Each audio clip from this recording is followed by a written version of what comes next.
Ki kena school ka West Giant Hills District kila yok ban khor hado lai pun rio tali kitakma ken thopra tali kitakma kser hinyo tali kitakma rupa ban arpho tali kitakma rnong ha ka lumpung elek kai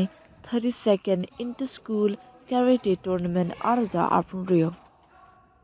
ya ka ni ka lumpung elek kai la long dak all Meghalaya Karate Do Association ringkat ka jingkershan ka tanat Directorate of Sports and Youth Affairs ka Sarkar Meghalaya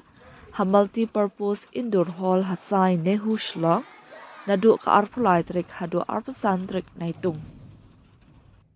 Yaki kena school jong ka West Giant Hills District layalam da ka West Giant Hills Karate Do Association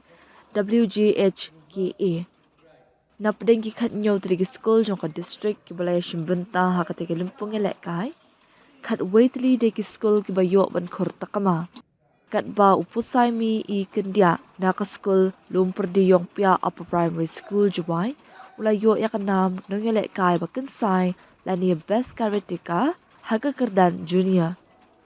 na kalyang ka West Giant Hills Karate Do Association kala ai khublei kerpang ya baro ki school kham tam ye mi pa ki bala sha sngo bhai ki khun ban wane shimbenta ha ka te lumpung nalur kata kala kinturu ya baro ki ni khna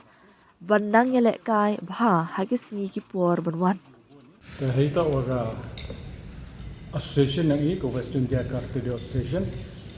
dang lain luti ga hadin do snge bun busnem dang asnem gatu the last year life sen I ga school go boni honu snem rabon tali school kama khanya tali school go life sen yagi ya school yaki tani khanya tali to khadji tali yo medal total medal war atau lipanya medal the yo honu kena yang irap improve fi hadin wada yo gi experience do last year the ulti work stem da wan le nang kugi nang yi wan ra chibun gi medal ye gi ya ki school gi fi ini liang ka district association papa chango lokro gi be gi pa gi yang gi kena gi wada pencelur gi kon yang ki or la chimbensa gi hagini ga state level in the school the ulti wa jing chimenta yang ki yo gi chibun gi experience chibun gi jingmentoi hewo naku ki chikmat hailang haito karate ini liang kita pempai siango ibegi pa kamju la state station ko da pediang I